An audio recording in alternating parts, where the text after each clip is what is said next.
అందరికీ నమస్కారం. Welcome to ER stories. ఈరోజు కథ పాల గ్లాస్తో శోభనపు గదిలో అడుగుపెట్టింది హారిక. ఉల్లిపొర లాంటి చీరలో ఆమె అందాలు స్పష్టంగా అతని కళ్ళని కట్టిపడేస్తుంటే రతీదేవిలా ఉంది ఆమె అందం. అక్కడి నుండి లేచి ఆమె దగ్గరికెళ్ళి చేతిలో ఉన్న పాల గ్లాస్ని అందుకొని ఆమెను బెడ్ మీద కూర్చోబెట్టి అతను కూర్చున్నాడు. ఎందుకంత టెన్షన్ పడుతున్నావు అంటూ పాల గ్లాస్ ఆమె నోటికి అందించాడు. ముందు మీరు తాగండి అంటూ అతని నోటి దగ్గర పెట్టింది. పర్వాలేదు, నువ్వు తాగితే అవి అమృతంలా మారుతాయి. ముందు నువ్వే తాగి నాకివ్వు అన్నాడు. ఇక మారు మాట్లాడకుండా పాలు సగం తాగి అతనికిచ్చింది. ఇక ఈ రోజుతో నా బ్రహ్మచర్యం చెరిగిపోతుంది అన్నాడు. సిగ్గుతో కళ్ళు కిందకి వాల్చేసింది హారిక. ఈ చీరలో చాలా అందంగా ఉన్నావు తెలుసా, నా వయసుకి సవాలు విసిరేలా అంటూ ఆమె జున్ను ముక్కలాంటి నడుం మీద చెయ్యి వేసి చిన్నగా నొక్కాడు. ఒక్కసారిగా ఒళ్ళు జల్లుమంది. మైమరుపుగా కళ్ళు మూసింది. ఆమె మోముని అతని దోసిట్లోకి తీసుకుని పెదాలని మోసేసి అతని మీదకి లాక్కున్నాడు. ఇక తమకంగా అతన్ని అల్లుకుపోయింది. ఆమె స్పర్శకి అతని ఒళ్ళు అతని ఆధీనంలో లేకుండా పోతే పూర్తిగా మత్తులోకి వెళ్ళిపోయి ఆమెను బెడ్ మీదకి చేర్చి ఇద్దరి మధ్య ఉన్న వలువలు దూరం చేసి ఆమె ప్రతి అణువును స్పృశిస్తూ ఒంట్లో కోరికలని అమాంతం పెంచేశాడు. ఇక ఇద్దరిలో తాపం పెరిగి ఒకరిలో ఒకరు ప్రేమగా ఐక్యమయ్యారు. ఇక రాత్రంతా స్వర్గ సుఖాలని అనుభవించిన ఇరు శరీరాలు అలసిపోయి బెడ్ మీద వాలాయి. హారిక భర్త గుండెలపై ఒదుగుతూ వాళ్ళిద్దరి ప్రేమ ప్రయాణం ఎక్కడి నుండి మొదలైందో ఒక్కసారి నెమరు వేసుకుంది. ఆలోచనలో ఉన్న హారిక సాగర్ లోపలికి వస్తూ ఆమెను చూశాడు. ఆమె అందానికి అతని పెదవులు విచ్చుకున్నాయి. ఆమెకి పెళ్ళైందని తెలుసు, అయినా కానీ అతని మనసు మాత్రం ఆమె అందాన్ని చూస్తూ ఉండిపోవాలనిపిస్తోంది. సరే కానీ ఈ అమ్మాయి ఎప్పుడు అలా డల్గా ఉంటుందెందుకు? ఇది నా ప్రాబ్లమా? అడిగి తెలుసుకోవాలి అనుకుంటూ Harika come to my cabin అనుకుంటూ లోపలికెళ్ళిపోయాడు. సార్, ఎందుకు అంత సీరియస్గా ఉన్నారు అని టెన్షన్గా వెళ్ళింది హారిక. చెప్పండి సార్, ఈరోజు షెడ్యూల్ ప్రిపేర్ చేశావా? చేశాను సార్. మీటింగ్ ఎన్ని గంటలకు? 11 o'clock. హోటల్లో మీటింగ్ ఉంది. ఆఫ్టర్నూన్ లంచ్ అక్కడే చేసేసి ఫారినర్స్ సిటీని విజిట్ చేస్తానన్నారు. నెక్స్ట్ వాళ్ళకి సెండ్ ఆఫ్ ఇవ్వాలి అని చెప్పగానే ఓకే, నువ్వు ఫైల్స్ కలెక్ట్ చేసి పెట్టు, మీటింగ్కి బయలుదేరదాం అనగానే సరే అంటూ అతను చెప్పినట్లుగానే ఫైల్స్ అన్నీ కలెక్ట్ చేసి మీటింగ్కి కావాల్సినవన్నీ రెడీ చేసుకొని అక్కడి నుండి బయలుదేరారు. ఇక హోటల్లో మీటింగ్ పూర్తవడంతో అందరూ లంచ్ పూర్తి చేసుకొని వాళ్ళతో కలిసి సిటీని విజిట్ చేసి సెండ్ ఆఫ్ ఇచ్చి వీళ్ళిద్దరూ బయలుదేరారు. కారులో కూర్చున్న సాగర్ తల తిప్పి హారికని చూశాడు. మార్నింగ్ నుండి బిజీగా ఉన్న అతను సడన్గా ఆమెను చూడగానే కళ్ళు పెద్దవయ్యాయి. ఇప్పుడు చూడీదార్స్లో వచ్చే హారిక ఇప్పుడు చీరలో కనిపించి అతని కళ్ళని కట్టిపడేసింది. You are looking so beautiful అన్నాడు అప్రయత్నంగా. గబుక్కున తల తిప్పి చూసింది. అతన్ని ఏమంటున్నారు సార్ అనింది. సారీ, నువ్వు ఈరోజు చీరలు చాలా అందంగా ఉన్నావు. సార్, నాకు పెళ్ళైంది అనింది హారిక ఇబ్బందిగా ఫీల్ అవుతూ. ఐ నో హారిక, బట్ నిన్ను ఒకటి అడగాలనుంది. చెప్పండి సార్, నువ్వు పెళ్ళి ఇష్టంతోనే చేసుకున్నావా లేక బలవంతంగా చేసుకున్నావా? అదేంటి సార్ అంత మాట అన్నారు? నువ్వెప్పుడు చూడు డల్గా ఎందుకుంటావు అనగానే ఏం చెప్పాలో అర్థం కాక అది సార్ అని నసుగుతూ ఉంది హారిక. హారిక, నేను నీ మంచి కోరే శ్రేయోభిలాషిని. పర్సనల్స్ నాతో చెప్పుకొని నీ బాధని కాస్తైనా తీర్చుకో, నేనేమనుకోను అంటుంటే అది ఎలా చెప్పాలో అర్థం కావట్లేదు. కానీ మిమ్మల్ని చూస్తుంటే నా మనసులో బాధ మీకు చెబితే కాస్తైనా తగ్గుతుందేమో అనిపిస్తోంది. చెప్పు హారిక, ఏమైంది? నాది అరేంజ్డ్ మ్యారేజ్. ఎన్నో ఆశలతో అత్తారింట్లో అడుగుపెట్టాను. ఏ ఆడపిల్లైనా అలాగే కోరుకుంటుంది, తన జీవితం అందంగా ఉంటుందని. కానీ దానికి అతీతంగా ఉంది అనగానే కళ్ళు చిన్నవి చేసి చూశాడు సాగర్. ఏమైంది? మా ఆయన చాలా శాడిస్ట్. ప్రతిదానికి అనుమానపడతాడు. నాకంటే వయసులో చిన్నవాళ్ళు మాట్లాడినా వాళ్ళకి నాకు అంటగడతాడు. అతనితో విసిగిపోయాను సార్. అతని మీద ఏమాత్రం ప్రేమ లేదు. అతని మాటలు నా మనసుని విరిచేశాయి. అతనితో ఉండాలని లేదు. నా జీవితం నేను ఒంటరిగా సంతోషంగా బ్రతకాలని అనిపిస్తోంది. అని ఏడుస్తుంటే ఆమె బాధని చూసిన సాగర్కి బాధగా అనిపించి ఆమె కన్నీటిని తుడిచి డోంట్ క్రై హారిక, నీలాంటి అమ్మాయిని దూరం చేసుకుంటున్నందుకు నీ భర్త ఏడవాలి, కానీ నువ్వు ఏడవకూడదు. ఎందుకంటే నీ మనసు చాలా మంచిది. నీలాంటి అమ్మాయిని అలా అనుమానించడం చాలా తప్పు. అలాంటప్పుడు పెళ్ళెందుకు చేసుకున్నాడు? లివ్ ఇన్ రిలేషన్లో ఉండాల్సింది. అప్పుడు ఏ గొడవ ఉండదు, ఎవరిష్టంగా వారుంటారు. Harika, I'm really sorry. అదేంటి సార్, మీరెందుకు సారీ చెబుతున్నారు? నిన్ను ముందు కలవలేనందుకు. మీరేం మాట్లాడుతున్నారో నాకు అర్థం కావట్లేదు సార్. ఇప్పుడు చెప్పినా ఏం లాభం? ఆల్రెడీ పెళ్ళైపోయిందిగా. కానీ తన బాధని చూస్తుంటే చాలా బాధేస్తోంది.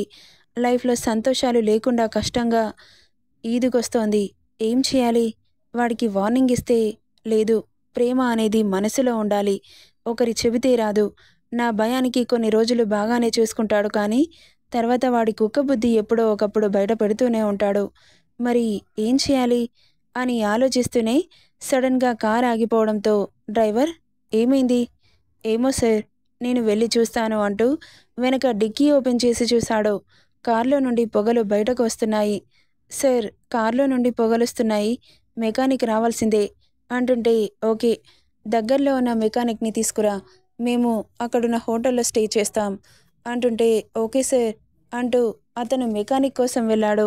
హారిక సాగర్ దిగి దగ్గరున్న హోటల్కి వెళ్ళి రిసెప్షన్లో మాట్లాడి రూమ్కెళ్ళారు. అదేంటి సార్ ఇలా జరిగింది? ఇప్పుడు నేను ఇంటికి వెళ్ళకపోతే మా ఆయన నన్ను ఇంట్లో నుండి గెంటేస్తాడు. ఎవడి దగ్గర కొలికొస్తున్నావే అంటూ అని బాధగా తల కిందకి దించి చెబుతుంటే సాగర్ ఆమె భుజాలు పట్టుకుని దగ్గరగా అనుకుంటూ, హారిక, నీతో ఒక విషయం చెబుతాను, నువ్వేం అనుకోవు కదా? ఏంటి సార్? ఒకవేళ నేను చెప్పిన మాట నీకు నచ్చకపోయినా స్మూత్గా రిజెక్ట్ చేసి, కానీ నా దగ్గర జాబ్ మాత్రం మానకు అంటుంటే అయోమయంగా చూసింది. అది హారిక, ఏంటంటే ఇలా మాట్లాడడం తప్పో రైటో నాకు తెలీదు, బట్ నువ్వు బాధపడుతుంటే నేను చూడలేకపోతున్నాను. నీ మీద జాలితోనో లేక నీ జీవితాన్ని ఉద్ధరించాలనో కాదు. నాకు నీ మీద ప్రేమ ఎప్పుడో పుట్టింది. ఆ విషయం నీకు చెప్పాలనుకున్నాను, కానీ నీకు పెళ్ళయింది అని నాకు తెలిసింది. ఇక అందుకే చెప్పలేకపోయాను. కానీ నీ బాధ వింటుంటే ఎలాగో అనిపిస్తోంది. అందుకే నేనొక నిర్ణయానికి వచ్చాను అన్నాడు. ఏంటి సార్? ఏంటంటే మీ ఆయన చాలా శాడిస్ట్ గాడిలా ఉన్నాడు. సో వాడితో జీవితాంతం నరకం అనుభవించి నీ జీవితాన్ని దుర్భరం చేసుకోకు. అందుకే మంచి నిర్ణయం తీసుకో హారిక అంటుంటే మీరేం మాట్లాడుతున్నారో నాకు అర్థం కావట్లేదు సార్. మీ ఆయన మంచివాడు కాదు కాబట్టి నేను అడ్వాంటేజ్ తీసుకుంటున్నానని నువ్వేమాత్రం అనుకోవద్దు. నాకు నువ్వంటే చాలా రోజుల నుండి ప్రేమ ఉంది. సో ఇప్పుడు ఈ సిచ్యువేషన్లో అలా చెప్పాల్సి వస్తుందని నేను అనుకోలేదు అంటున్న అతని మాటలకి అలాగే చూస్తూ ఉండిపోయింది. ప్రేమేంటని? నేను నిన్ను పెళ్లి చేసుకుంటాను హారిక, అది నీకు ఇష్టమైతేనే, ఏమంటావ్ అన్నాడు. ఇకేం చెబుతుంది? అతని మాటకి షాక్ కొట్టినట్లు చూస్తూ ఉండిపోయింది. ఏంటి అలా చూస్తున్నావు? నేనేమైనా తప్పుగా మాట్లాడానా? అది సార్, మీరు నా గురించి ఇలా ఆలోచించడంలో తప్పులేదు. ఎందుకంటే నేను బాధపడకూడదు అని చూస్తున్నారు, కానీ నాకు ఆల్రెడీ పెళ్ళైపోయింది. ఇలా చేస్తే సమాజం ఊరుకుంటుందా సార్? హారిక, నువ్వు బాధపడుతున్నప్పుడు ఈ సమాజం ఏమైనా వచ్చి నిన్ను ఓదార్చిందా? వాడు నీ మీద అంత శాడిజం చూపిస్తున్నప్పుడు వద్దని ఆపిందా?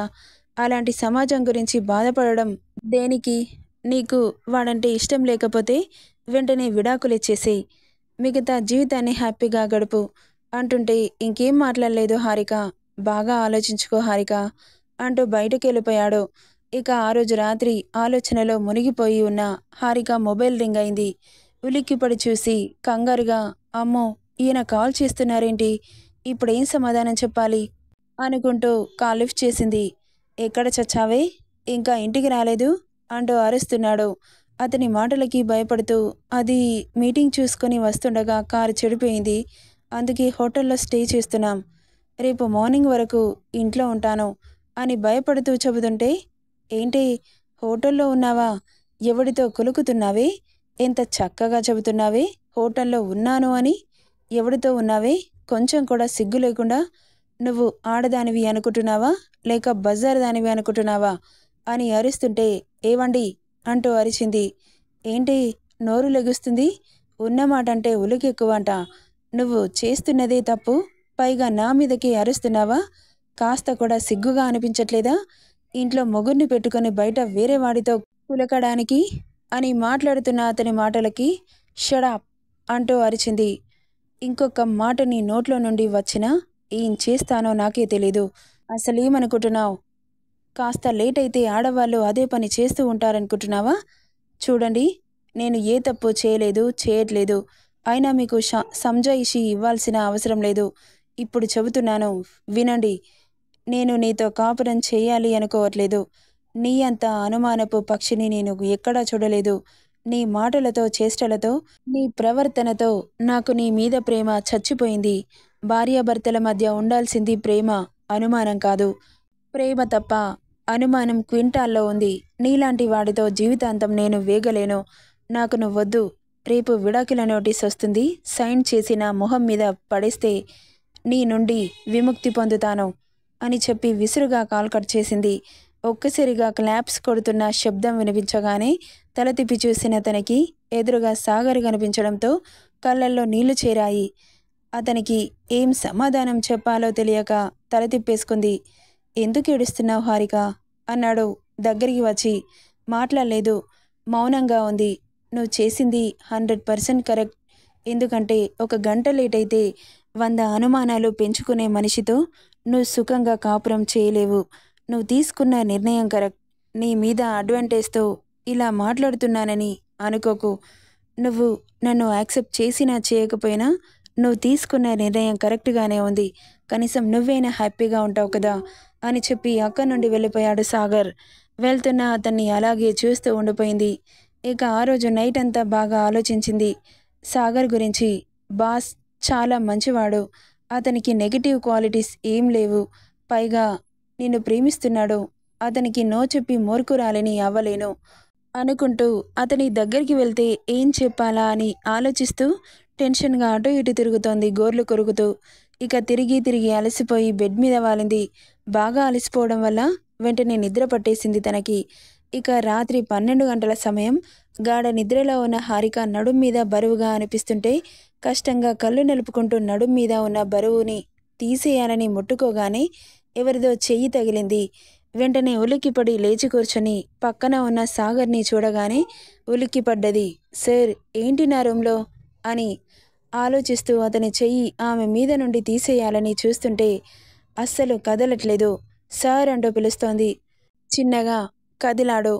నైట్ డ్రింక్ చేశాడేమో స్మెల్ వస్తోంది. సార్కి ఏమైంది, ఎందుకు డ్రింక్ చేశారు అనుకుంటూ మళ్ళీ పిలిచింది. మత్తుగా కదులుతున్నాడు, కానీ కళ్ళు తెరవట్లేదు. సార్ అంటూ గట్టిగా అరిచింది. అతని చేతిని విసిరికొట్టి కళ్ళు తెరిచి ఎదురుగా ఉన్న హారికని చూసి ఉలిక్కిపడి లేచి కూర్చున్నాడు. అవును, నేనేంటి ఇక్కడికి వచ్చాను అన్నాడు సాగర్. ఏమో నాకేం తెలుసు, మీరు ఇక్కడికి ఎందుకు వచ్చారు, ఎలా వచ్చారు? సారీ హారిక, నైట్ డ్రింక్ ఎక్కువైనట్లుంది, నీ రూమ్లోకి వచ్చినట్లున్నాను, రియల్లీ సారీ అంటూ లేస్తుంటే, అవును నా ప్రేమ విషయం ఏం చేశావు? నీకు వాడు సెట్ అవ్వడు హారిక, నిన్ను కళ్ళల్లో పెట్టి చూసుకుంటాను నేను, యాక్సెప్ట్ చెయ్యి అంటుంటే చిన్నగా నవ్వింది. అంత గోముగా అడిగితే ఒప్పుకోకుండా ఎలా ఉంటాడు? ఇంకా ఆమెను నవ్వుతూ చూస్తూ thank you Harika, thank you so much అని ఆమెను అమాంతం ఆమె చుట్టూ పట్టు బిగించాడు.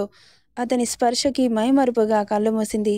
అతని స్పర్శ అంత ప్రేమగా ఉంది మరి. ఇక అతని చేష్టలకి తమకంగా అతన్ని అల్లుకుపోయింది. ఇక ఇద్దరూ ఈ లోకాన్ని మరిచి ఒకటయ్యారు. నెక్స్ట్ డే మార్నింగ్ మత్తుగా మెలకువ వచ్చిన సాగర్కి బాధగా కూర్చొని కనిపించింది. ఎందుకంత ఫీల్ అవుతున్నావు? సారీ సార్, మీరు ముట్టుకుంటే దూరం చేయలేకపోయాను అంటున్న ఆమె మాటలకి నవ్వుతూ హారిక, నువ్వెందుకు బాధపడుతున్నావు? నాకు నువ్వంటే ఇష్టం. ఈ రాత్రి ఒక అద్భుతమైన జ్ఞాపకంగా నా గుండెల్లో దాచుకుంటాను. నీకు అంతలా గిల్టీ ఫీలింగ్ వస్తే మనం ఇక్కడ నుండి వెళ్ళగానే మీ ఆయనకి విడాకుల నోటీస్ పంపించి పెళ్లి చేసేసుకుందామంటూ ఆమెను అతని ఒడిలో కూర్చోబెట్టుకొని చెప్పి పెదాలందుకున్నాడు. ఇక అనుకున్నట్లుగానే హారిక ఆమె భర్తకి విడాకులిచ్చి ఇక ఇద్దరి వైవాహిక జీవితాన్ని హ్యాపీగా గడిపారు.